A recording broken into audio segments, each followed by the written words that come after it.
Olá pessoal, vamos dar continuidade à nossa conversa sobre diversidade genética. Nós já comentamos com vocês que vocês podem ter acesso ao PDF desse livro por meio deste link. E a nossa conversa fundamenta nos modelos que estão disponíveis nessa literatura. Pois bem, hoje nós vamos continuar falando sobre como estudar a diversidade e alguns caminhos que a gente pode seguir para ter os resultados desejados. Anteriormente nós falamos sobre os tipos de variáveis. Variáveis contínuas, variáveis binárias, variáveis multicategóricas. Vamos enfatizar na nossa conversa de hoje as variáveis contínuas, né?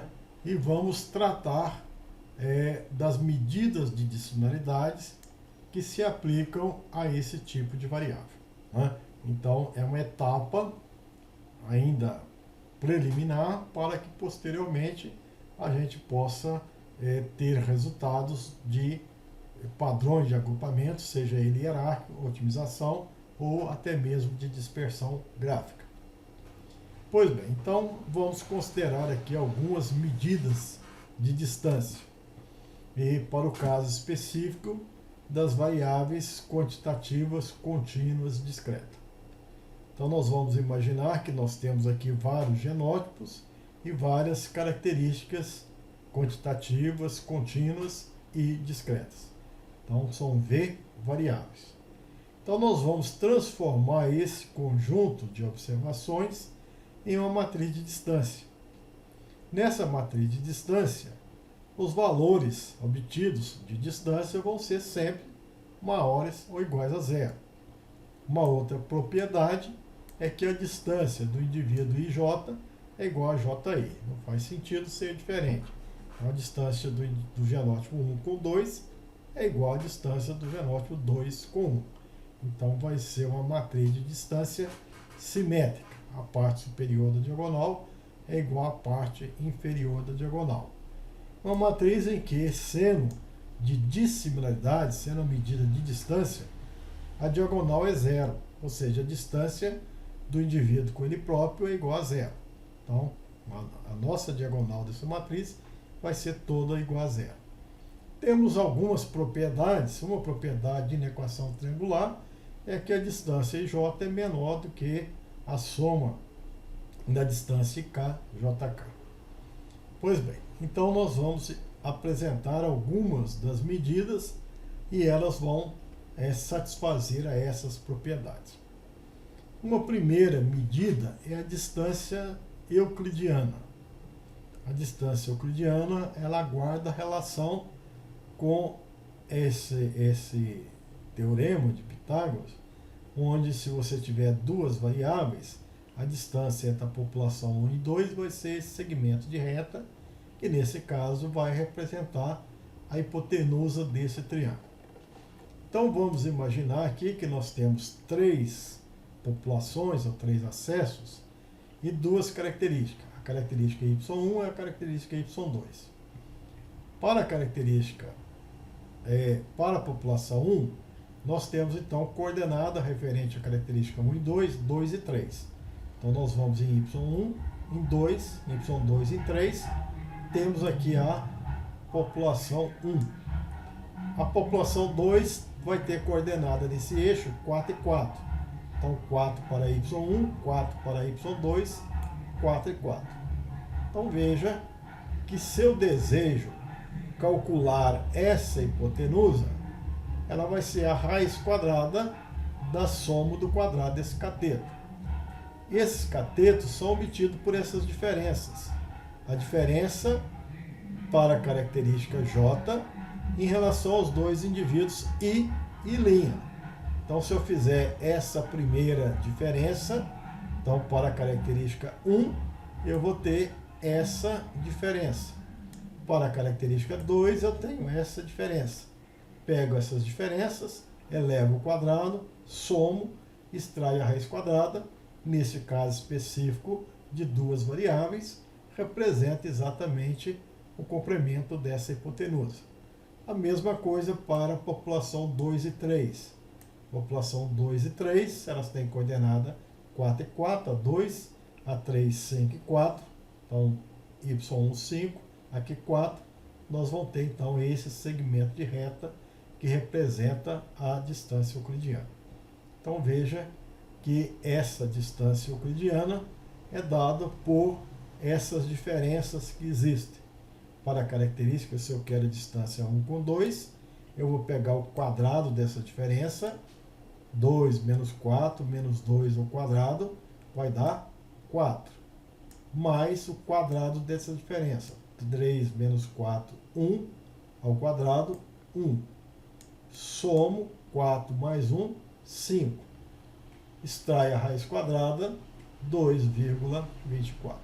Então essa que é a ideia da distância euclidiana. Ela vai medir esses desvios, elevar ao quadrado, somar e ter a raiz quadrada para expressar a distância euclidiana. Se for no espaço bidimensional, é essa hipotenusa ou esse segmento de reta, e no espaço bidimensional é uma generalização dessas diferenças. Bom, nós temos também a possibilidade de calcular a distância euclidiana média. É interessante porque à medida que eu tenho mais variáveis, certamente que eu vou tendo maior somatório, né? O somatório vai ter o primeiro elemento referente a essa diferença, o segundo elemento referente a essa diferença, o terceiro. Sempre quando eu tenho mais variáveis, eu tenho mais desse somatório. Como às vezes eu vou comparar uma população 1 com um estudo feito com a população 1, um estudo feito com outra população, outro local, né? Então, muitas vezes, essa comparação, às vezes, é mais justa se eu considerar o número médio de informações que cada estudo tem. Então, nós temos aqui a distância euclidiana média. A diferença é o que eu divido por V. Então, veja a distância de 1 até 2, essa diferença ao quadrado, mais essa diferença ao quadrado, mais essa diferença ao quadrado, somo tudo, divido por V, extrai a raiz quadrada, temos aqui o valor da distância do indivíduo 1 com 2. Né? Essa é a distância euclidiana média, porque eu dividi pelo número de variáveis. É bastante interessante. Então eu deixo de ter essa planilha e passo a ter uma planilha de distância. Essa planilha D, que é a medida de diversidade, é uma matriz que ela é G por G, 7 por 7, e aqui eu tenho na diagonal os valores iguais a 0, é uma matriz simétrica, a distância de 1 com 2 é igual à distância de 2 com 1, né? E cada elemento aqui representa a distância entre um par de genótipos. Então essa aqui é a minha matriz de distância, que eu vou fazer uso dela per si, ou fazer uso dela para implementar um método de agrupamento. Bom, existe uma outra medida de distância. Então você pode usar a distância euclidiana, ou posso usar a distância euclidiana média. Existe uma outra medida de distância, que é o quadrado da distância euclidiana média. Então, ao invés de você extrair a raiz quadrada, né, você então vai deixar sem a raiz quadrada, você tem um valor de D2. Se você quiser o valor de distância euclidiana média, você extrai a raiz quadrada. Bom, quando que nós temos interesse em usar a distância ou quadrado da distância? O quadrado da distância, normalmente a gente usa a distância, mas o quadrado da distância tem uma particularidade interessante. Nós costumamos a pensar em diversidade como sendo uma medida de variabilidade, uma medida de variância. Pois bem, variância é um termo que expressa também variabilidade em torno da média, mas normalmente é um termo univariado. Mas a gente tende a fazer essa associação de variância com distância. Vamos pensar que eu pudesse calcular a distância, por exemplo, com base em uma única variável. Então, será que existe relação entre essas distâncias, diversidade expressas, cuja unidade é distância, com variância? Então, nós vamos ver que existe sim uma associação entre distância e variância, quando essa distância é o quadrado da distância euclidiana. Então, nós vamos verificar que vai existir essa relação entre soma de quadrado e quadrado tá certo? Dado por metade do quadrado da distância euclidiana. Se ela é feito com base euclidiana média, eu multiplico então por esse valor V. Vamos tentar representar aqui. Vamos imaginar que eu tenho vários genótipos e temos características fenotípicas, não várias, apenas uma. E eu resolvo calcular a distância, o quadrado da distância euclidiana, a partir dessa informação única, que apresenta valores y1, y2, yg dessa única variável, por exemplo, altura, por exemplo, produção. Então, vou calcular o quadrado da distância entre 1 e 2. Então, vai ser essa diferença ao quadrado. Da distância 1 com 3, vai ser a diferença do 1 com 3 ao quadrado, até o g menos 1 com g. Então, se eu somar todas essas distâncias, nós vamos dizer que eu tenho aqui o total de distância, o total de diversidade entre os g acesso. Então, a gente vai perceber que vai ser y1 ao quadrado, y1 vai aparecer várias vezes. Então, é g menos 1 vezes de y1 ao quadrado, a mesma coisa para y2, a mesma coisa para y3. Então, esse termo aparece. E aparece um negativo de 2 vezes esse produto, y1, y2, y1, y3, e assim vai. Aparece esse termo nessa expressão. A gente faz lembrar um fato de que o somatório de y, aquele que a gente usa para calcular a média, se eu elevar ao quadrado, vai ter cada um elemento ao quadrado, e esse duplo produto aparece também.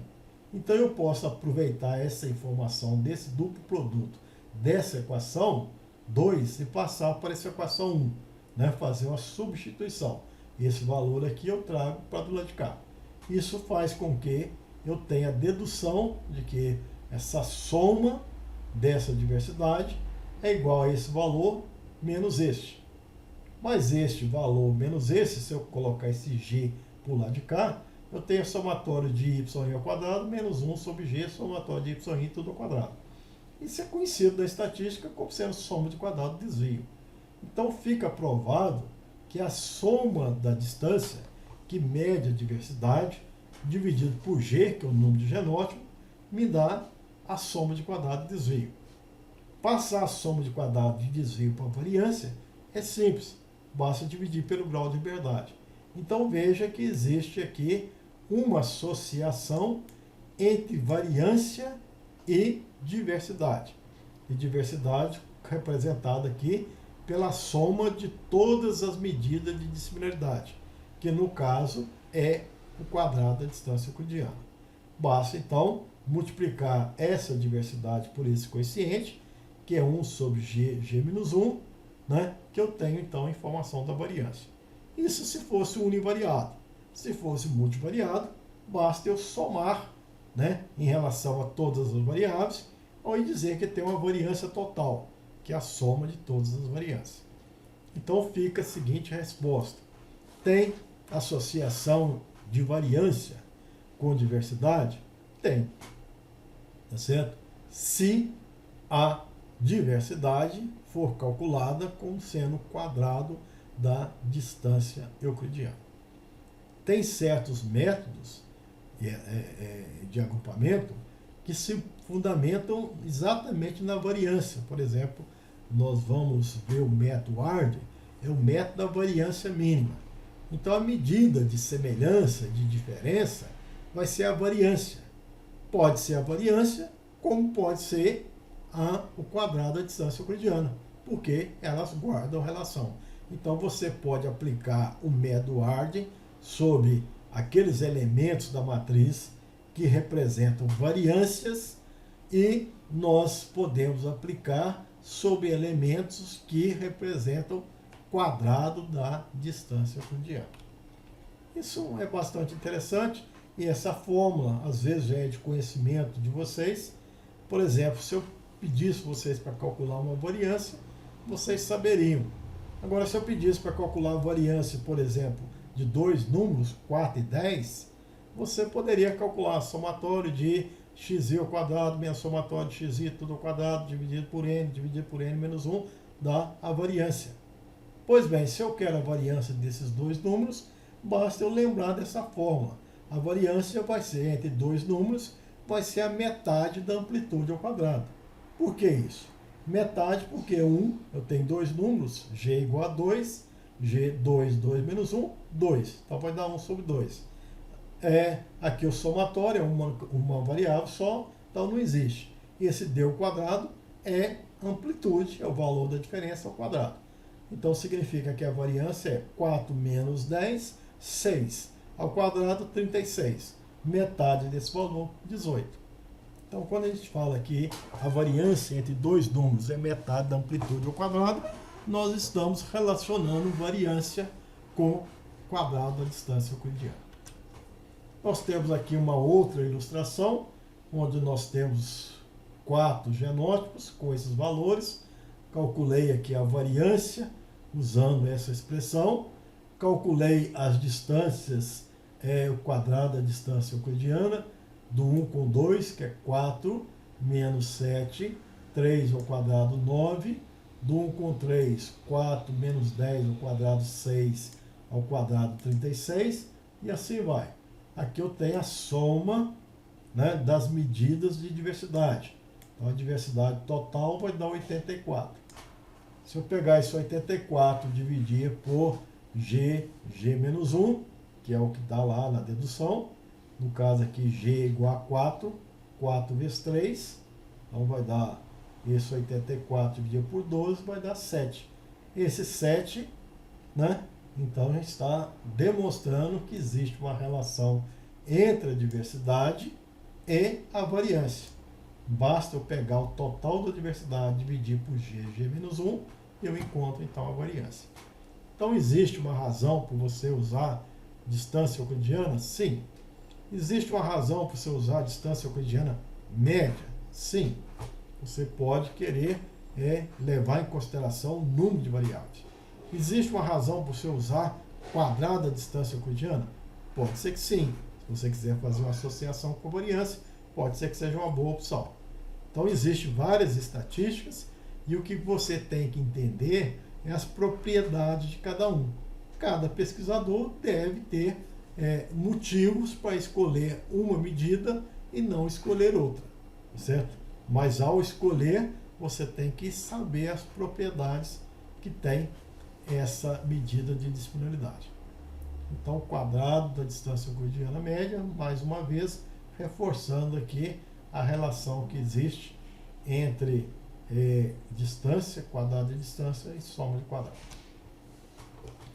Bom, existe uma outra medida bastante utilizada, que é a distância euclidiana média. Você pode ter média ou não, divide ou não por V, mas ela padronizada. O que significa padronizada? Significa você pegar o valor obtido e dividir pelo desvio padrão. Pode ou não subtrair da média. Isso não faz efeito nenhum em termos de distância. Então, para diminuir aí o número de operações, nós apenas pegamos o valor e dividimos pelo desvio padrão. Aí nós temos o valor que a gente chama padronizado. Nós devemos usar a distância euclidiana padronizada ou não. Então a gente diz aqui, pelo menos aponta duas razões para você optar pela padronização. A primeira visa evitar que as unidades escolhidas para medir as variáveis afetem arbitrariamente a similaridade entre indivíduos. Então você tem um problema de escala. E a segunda é que a padronização faz com que as variáveis contribuam igualmente na avaliação da similaridade entre os indivíduos. Então vamos ver isso aqui. Vamos imaginar o primeiro caso, em que o indivíduo está fazendo o estudo da similaridade ou de similaridade entre três indivíduos, I1, I2 e 3. Ele mediu Y1 e mediu Y2 e vai fazer um estudo da diversidade. obteve esses valores para y1, obteve esses valores para y2. Isso aqui é em metro, isso aqui é em metro. Então ele percebe que a distância entre 1 com 2, por exemplo, 2 menos 1, 2 é 4 menos 6 menos 2 ao quadrado, 4. Raiz quadrada vai dar 2. Então essa é a distância do 1 com 2. A distância do 2 com 3, 2 menos 4 menos 2 ao quadrado, 4. Aqui 0, raiz quadrada de 4, 2. Então, a gente só um valor aqui rápido, que a distância do 1 com 2 foi 2, a distância do 2 com 3 foi 2. Então isso aqui está dentro dessa escala, em metro. Agora, digamos que tenha passado o tempo e você resolveu analisar esse conjunto de dados de novo, né? Então você pegou y1, os mesmos indivíduos, não fez novo estudo. Os mesmos indivíduos, as mesmas variáveis. Mas por uma razão qualquer você decide, não vou analisar y2 em metro. Vou analisar em decímetro. Vou mudar a escala. Mudei porque eu gostaria de mudar, então eu vou medir de forma diferente. Então passei para 40, passei para 60, passei de metro, decímetro, basta acrescentar aqui, andar uma casa, vai acrescentar o 0 aqui.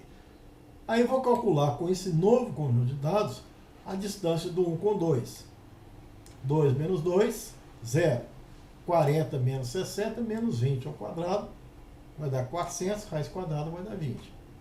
Agora, o 2 com 3. 2 menos 4 vai dar menos 2 ao quadrado, 4. Aqui vai dar 0, raiz quadrada de 4, 2. O que nós estamos querendo dizer é que pelo simples fato de você ter mudado a escala, você tem um resultado diferente. Nessa primeira análise, você falava que a distância 1 com 2 é igual à semelhança do 2 com 3. Desse outro mesmo conjunto de dados, apenas por você ter afetado a escala, alterado a escala, você já teve um resultado diferente. Então veja, isso não faz muito sentido quando se pensa em comparar o seu resultado com outro já apresentado pela pesquisa. Então você tem que falar, a minha distância foi essa, mas ela é essa desde que a altura seja em metro, produção seja em quilo, tá certo? Floração seja em dias, porque se eu mudar essa escala, vou mudar completamente a interpretação. Então, para que isso não ocorra, esse inconveniente, tá certo? Você padroniza. Todas as variáveis suas tornam-se adimensional.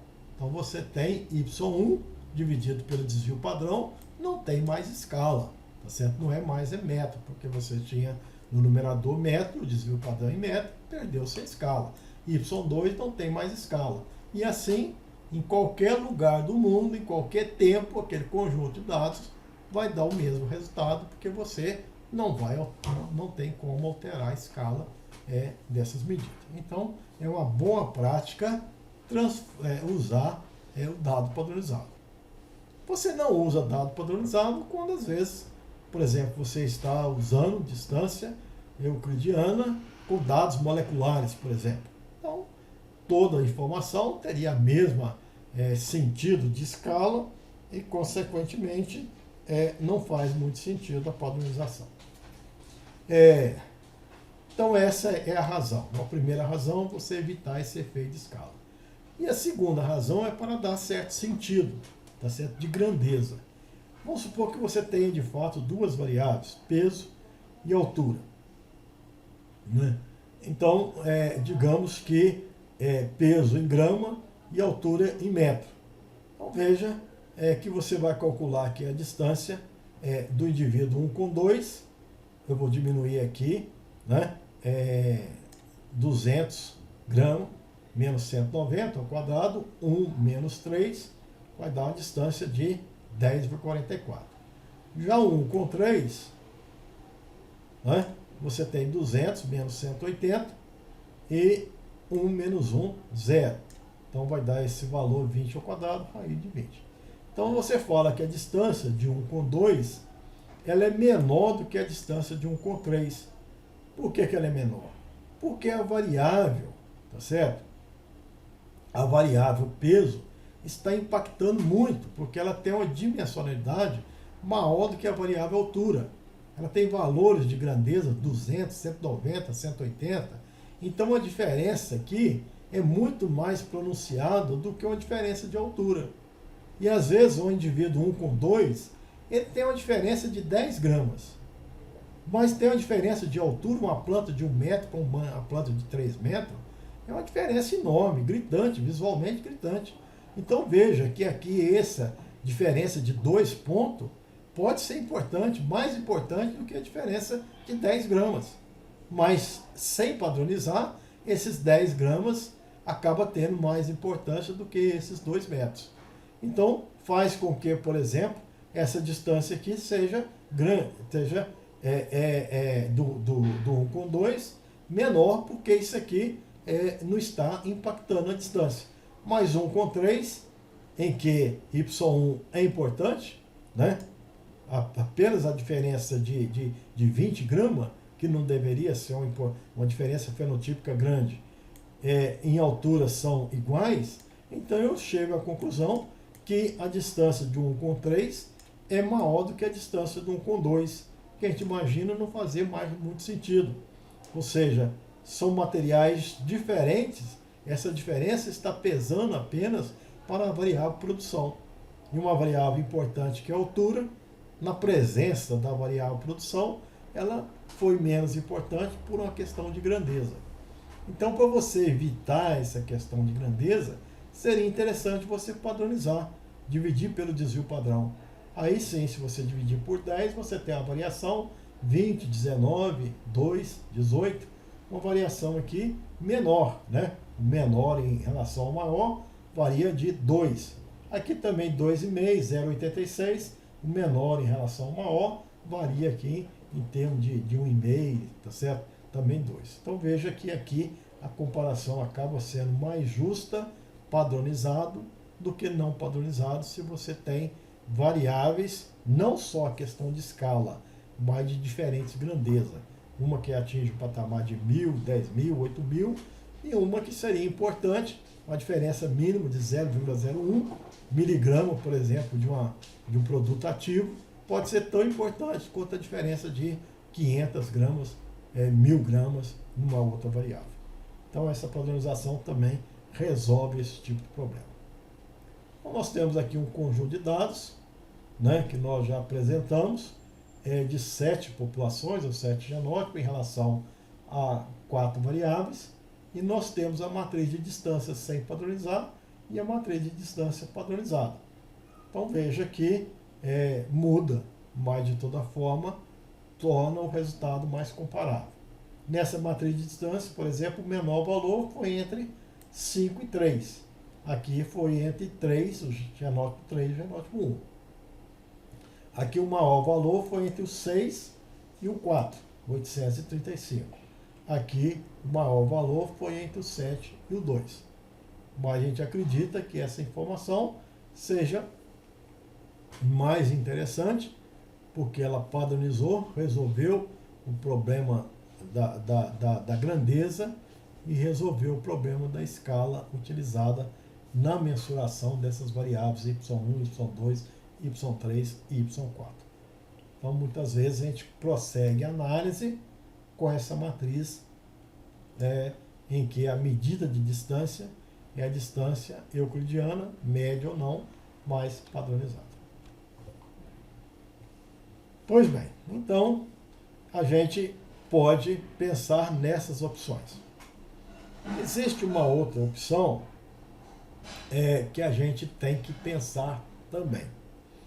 Veja, nós podemos então padronizar para corrigir problema de escala, de grandeza, mas nós não estamos questionando a qualidade da variável.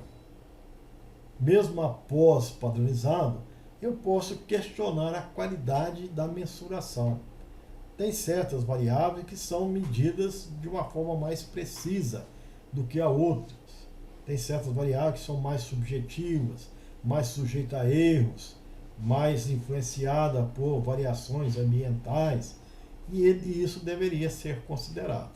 Então, uma coisa é você avaliar a altura, outra coisa é você avaliar a coloração, avaliar a produção. Às vezes a produção Então você precisa de instrumentos diferentes e com precisões diferentes, e isso deveria ser levado em consideração. Então, uma maneira é calcular essas diferenças ao quadrado e dividir não pelo desvio padrão. Aí eu não dividiria pelo desvio padrão, mas eu vou dividir por uma outra informação, que é uma informação de precisão, que é a variância, não a variação dos meus valores, a variação fenotípica, mas a variância residual. Então, mas isso, para eu ter a variância residual, eu tenho que ter o quadrado médio resíduo. Para que eu tenha o quadrado médio resíduo, essas informações têm que ser vindo de um delineamento. Até então nós não falamos em delineamento. Até então nós falamos de observações do genótipo 1, 2, 3, Y1, Y2, Y3. Agora nós estamos falando que Y1, Y2, Y3 vem do delineamento experimental, por exemplo, inteiramente ao acaso, em bloco ao acaso. Então tem aqueles valores, né, que representam valores médios, mas eu tenho adicionalmente uma informação da variância residual, porque eu obtive esse valor em experimentos com delineamentos experimentais. Então veja que eu vou ter essas diferenças. Essas diferenças vão ser utilizadas para calcular então o quadrado da distância ou a própria distância euclidiana, se eu extrair a raiz quadrada. Pois bem, eu estou dessa forma dizendo que essas diferenças ao quadrado são mais importantes quanto menor for a variação residual. Então, vou dar um peso a essas diferenças. É 1 sobre a variação residual. Quanto maior a variação residual, menos importante vai ser essa diferença para o cálculo do quadrado da distância. Então, veja que nós temos uma distância ponderada pelo resíduo. Quando eu uso distância ponderada, eu preciso padronizar? Não, não preciso. Porque essa variação residual, ela vai cumprir dois objetivos. Ponderar pela variação residual e eliminar a informação da escala. Tá certo? Porque eu vou ter aqui uma diferença, por exemplo, em altura, em metro quadrado, dividido por uma variância residual em metro quadrado. Aqui uma diferença em quilo quadrado, é a variância residual em quilo quadrado. Então veja que eu tenho aqui uma distância ponderada quando eu obtenho meus dados, são dados médios, e a cada coluna eu tenho informação da variação residual. Então posso representar essa expressão aqui por um produto entre vetores e matrizes. Então aqui representa os desvios que eu vou ter para cada variável. Esse desvio é da variável J entre o indivíduo I e linha. Então tem aqui a diferença do indivíduo 1 com 2 para a variável altura, floração, acabamento, produção. Multiplico por essa matriz diagonal. Só existem elementos da diagonal, e esses elementos são os quadrados médios do resíduo, as variâncias residuais. Inverto, porque é no denominador, e pós-multiplico por esse desvio. Então essa fórmula aqui de calcular o quadrado da distância euclidiana pode ser dado por essa expressão algébrica ou por essa expressão matricial.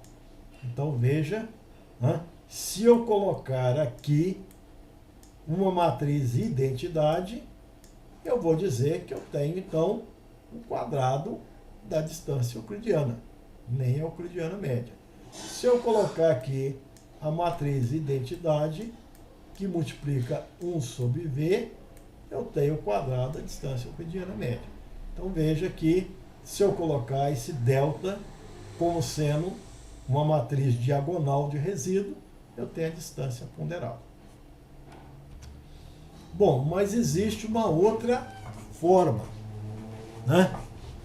Uma outra forma de trabalhar com essa matriz, que pode ser então a matriz identidade, pode ser uma matriz diagonal, e agora eu estou abrindo a possibilidade de ser uma matriz não diagonal. uma matriz com variâncias e covariâncias residuais.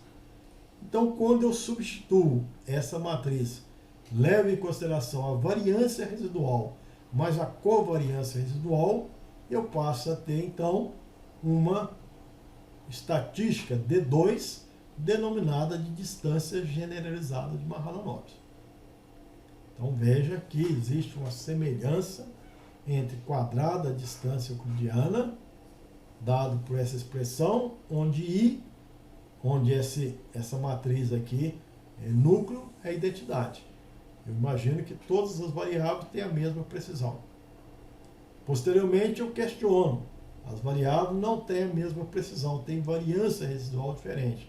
Então, eu substituo essa matriz aqui por essa matriz delta diagonal.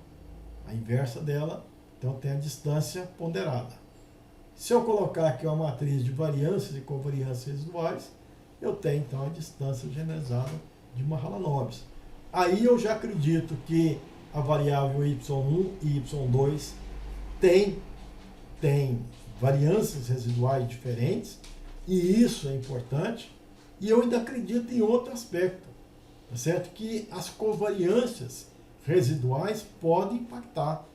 Então, na hora que eu vou lá no campo, estou medindo a altura de planta com a régua, tá certo?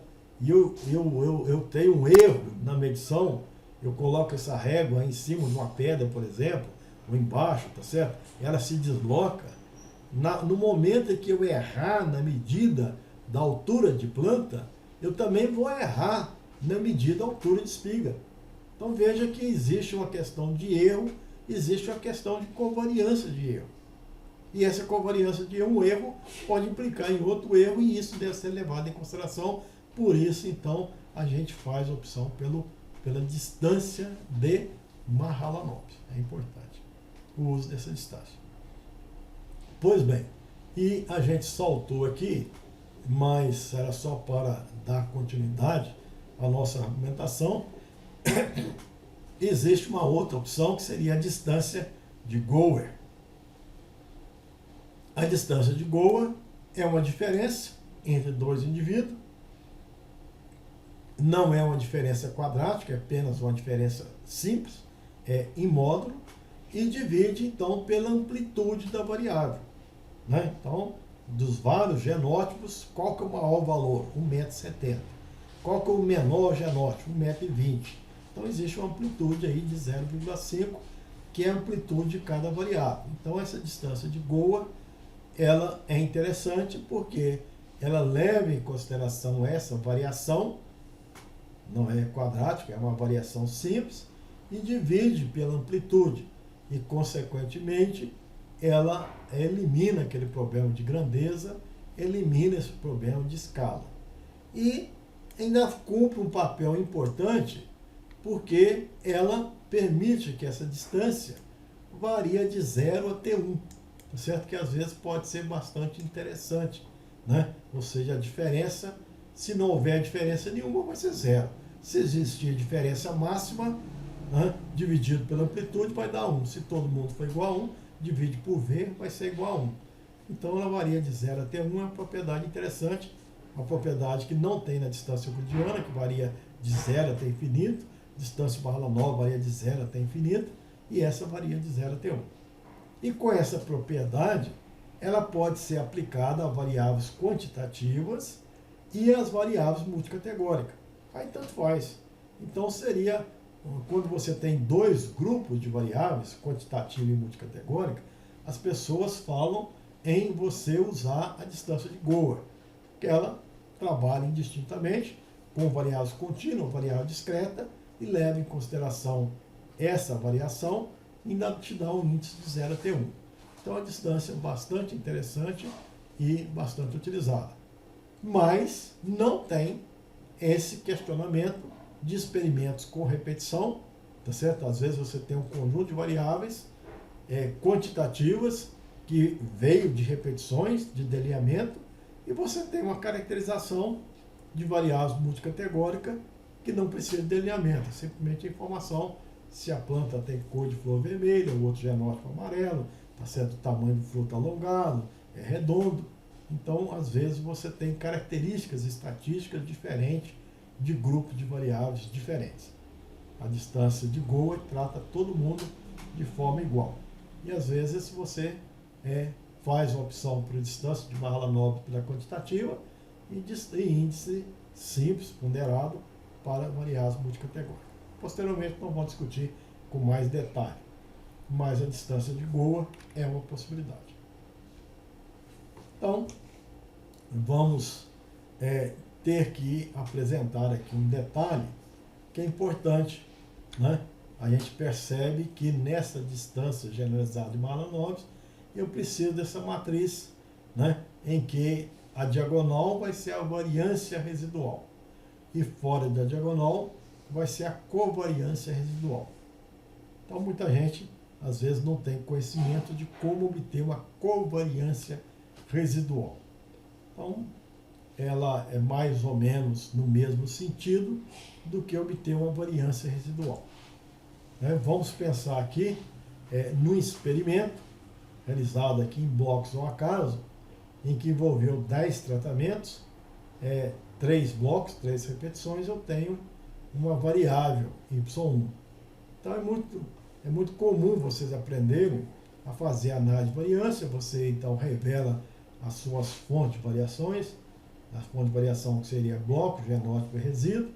Aqui o grau de liberdade, você tem 3 blocos, grau de liberdade igual a 2, genótipo 10, genótipo, grau de liberdade igual a 9, e grau de liberdade resíduo, nesse caso aqui, é B-1, G-1, 18. Você sabe como obter soma de quadrado, e aqui você tem o quadrado médio resíduo, tá certo? Então, aquela informação do quadrado médio resíduo para a variável y1 é dado aqui desse quadro da análise de variância. Se você tivesse uma outra variável, outro resíduo, e você então vai estabelecendo essa matriz nos elementos diagonal. A questão é quando você tem duas variáveis, você tem que estabelecer a covariância. Então você sabe que essa propriedade, que a covariância entre duas variáveis, pode ser obtida a partir da variância, da soma de duas variáveis. Então a variância de y1 e y2 é a variância de y1 mais a variância de y2, mais duas vezes a covariância y1 e y2. Se você quer isolar a covariância, você tem essa expressão.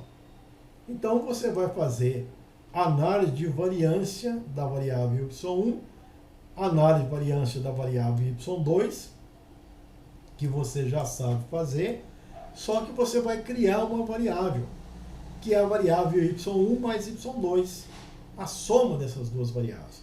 E vai fazer uma análise de variância dessa nova variável que você criou. Então, se você tiver, por exemplo, 10 variáveis, você vai ter que somar a 1 com a 2, depois tem que fazer da 1 com a 3, da 1 com a 4, tem que fazer, gerar a combinação de 10, 2 a 2, dá 45 novas análises. Você tem que fazer as análises de variância das 10 variáveis e mais 45. Essas 45 são variáveis, análises auxiliares. Vai me dar essa variância, e eu já tendo as variâncias de cada variável, eu vou obter a covariância. E vou somar mesmo. Então, digamos que eu tenho bloco 1, tratamento 1, 1,70 m. Bloco 1, tratamento 1, produziu 20 kg. Eu vou somar quilo com metro. 20 kg mais 1,70 m dá 21,7. Que unidade que é essa? Quilo, metro? Não interessa. É apenas um passo intermediário e posteriormente eu vou ter essa análise de variância e vou obter a covariância. Então veja, eu vou fazer uma análise de variância de y1 do jeito que você sabe fazer, de y2 e vou ter a análise de variância de y1 mais y2. Então vou ter o quadrado médio resíduo de y1, que seria colocado aqui, o quadrado médio resíduo de y2 seria colocado aqui, e o quadrado médio resíduo de y1 mais y2.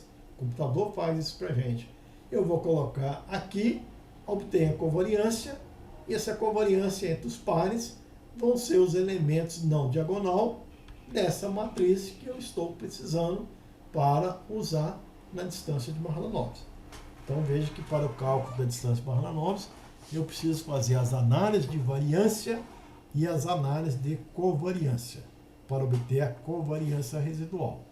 Poderia obter também a covariância fenotípica, que os melhoristas usam para calcular a correlação fenotípica.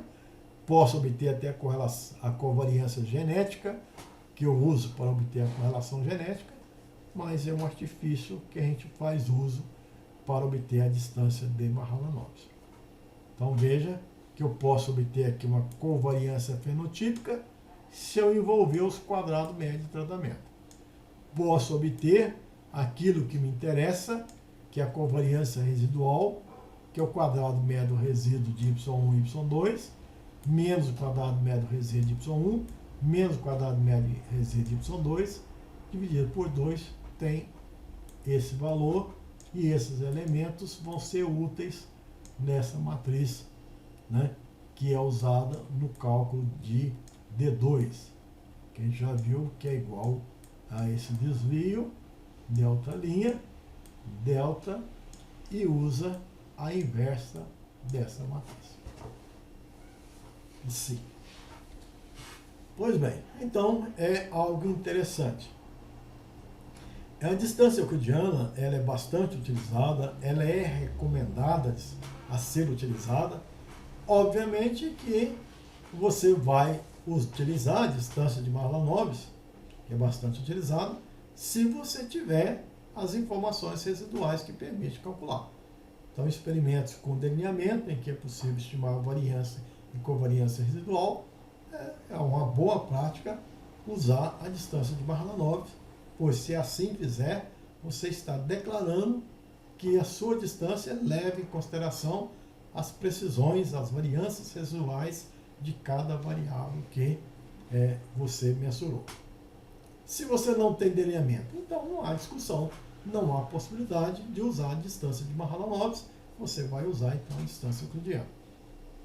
Bom, quando se faz uso da distância de Mahalanobis, quando ela é possível, nós temos um produto interessante a mais, que você pode questionar a contribuição relativa dos caracteres para a diversidade genética.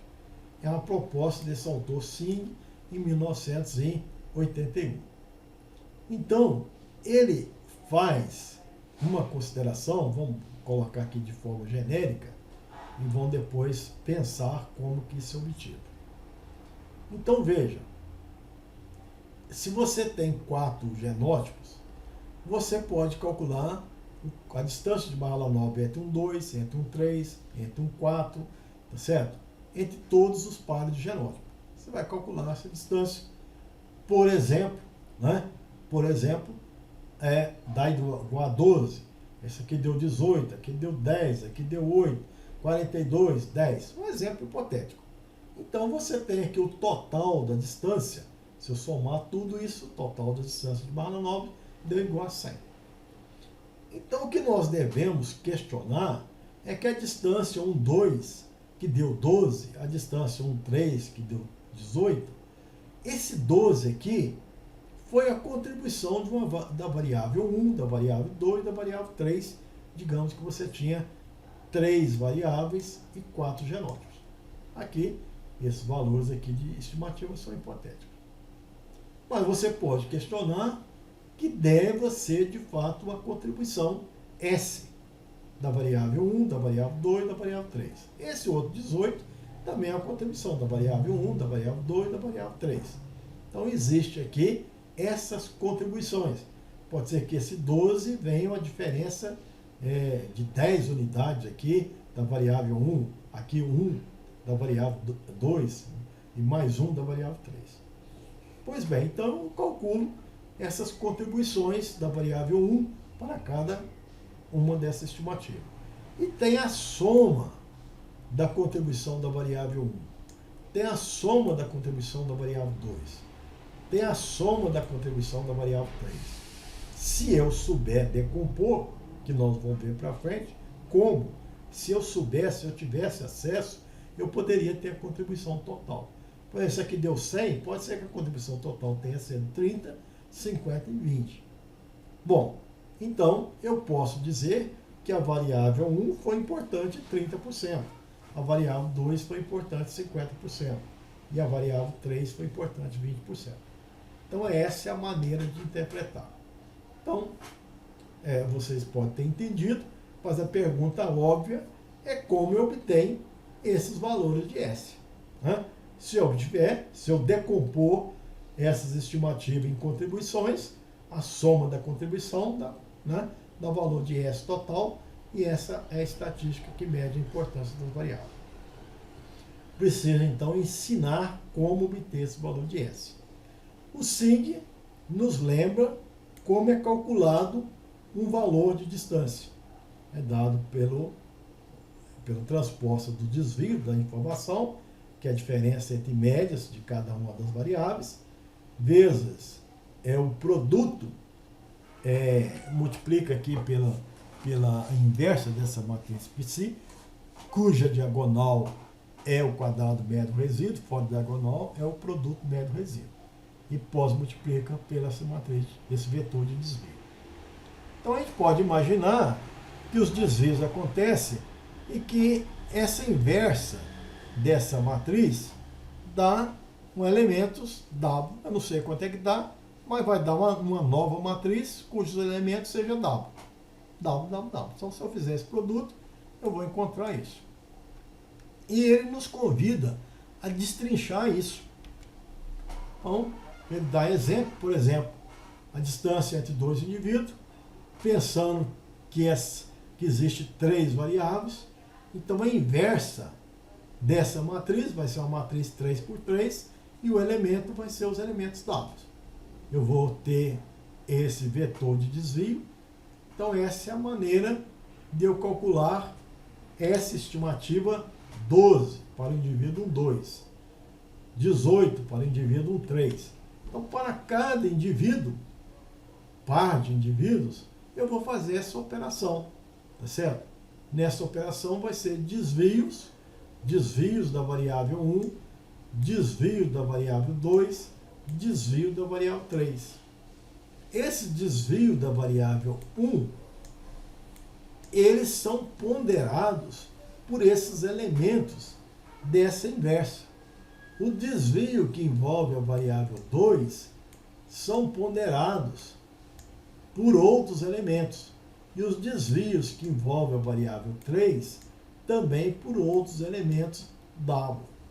Então, a proposta dele é organizar, dizer que aqui nós temos, nessa expressão de D2, uma série de elementos que levam em consideração o desvio 1.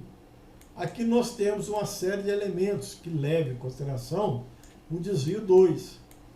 E aqui, uma série de elementos que levam em consideração o desvio 3. Certo? O desvio 3 ele é ponderado. Né? E a ponderação depende de D1, D2, D3 e os elementos W.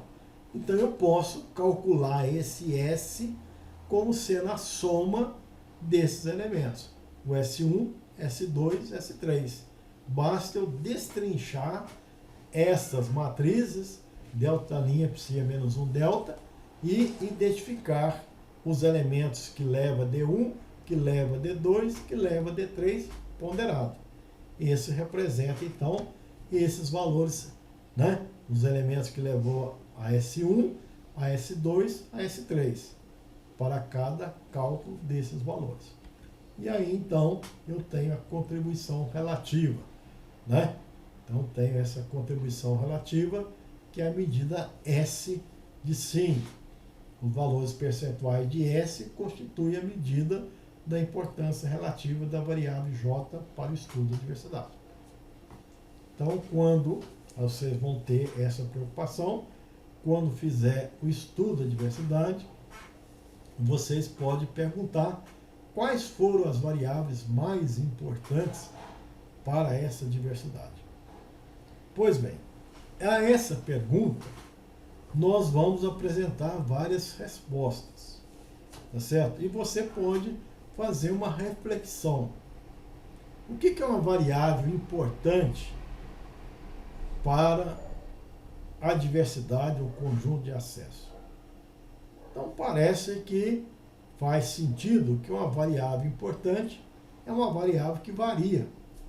Né? Se a variável não tem variação, se ela é igual para todos os genótipos, é uma variável descartável, sem importância para o estudo da diversidade. Se ela varia, quanto mais ela variar, mais importante ela deveria ser. Bom, então esse é um critério variância. Um outro critério que você poderia usar poderia ser redundância. Então você tem duas variáveis, né? Sobrevivência e mortalidade. Sobrevivência mais mortalidade, por exemplo, dá uma constante, dá 100. Se morreu 10%, viveu 90%. Se morreu 70%, viveu 30%. Então você pode ter um critério como sendo redundância. Se sobrevivência é importante, mortalidade não é. Porque são redundantes. São duas formas de representar a mesma variável.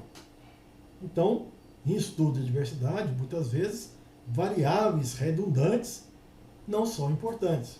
Né? Então, é outro critério que você pode usar para importância. Se você tiver em vários ambientes, uma variável importante é aquela que varia no ambiente 1, varia no ambiente 2. É aquela que tem menos interação genótipo-ambiente, por exemplo. Então, veja que julgar a importância de variáveis não é simples e pode envolver conceitos diferentes. Então, essa é a primeira. Nós vamos discutir nesse curso, em vários momentos, a importância de características. E vocês poderiam perguntar, e esse método SING, que decompõe D2 em partes atribuídas a cada variável, que critério usa? É o critério da redundância?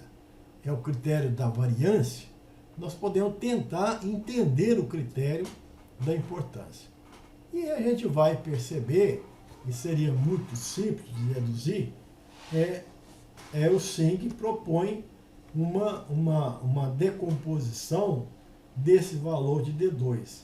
E se a gente fizesse a decomposição, considerando a situação simples, que essa matriz aqui é diagonal, ou seja, não tem produto médio resíduo, se todos os produtos médio resíduo fossem iguais a zero, a gente então vai deduzir uma relação que existe entre D2 e as somas de quadrado, que nós já sabemos, só que a soma de quadrado agora ponderada, né?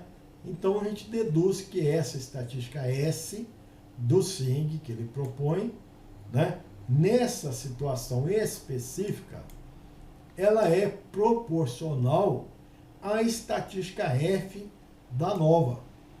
Então, se não houvesse produto médio resíduo, usar essa estatística do SING significa refletir, né? Só que ela é dada em percentual, tem essa vantagem, significa refletir variação, e variação relativa, porque a estatística F de uma análise de variância é uma variação entre os seus genótipos dividido pela variação residual, né? Então, não adianta falar que a variação é 1000, ela é grande ou ela é pequena. Então, tem que ser proporcional à variação residual. Outra variação de 10, se a variação residual for pequena, pode ser uma variação efetiva maior do que uma variação de 1000 se a variação residual for de 10.000. Então, veja que essa estatística S de SING, a gente fala que ela traz como conceito a percepção da variabilidade que aquela variável nos proporciona.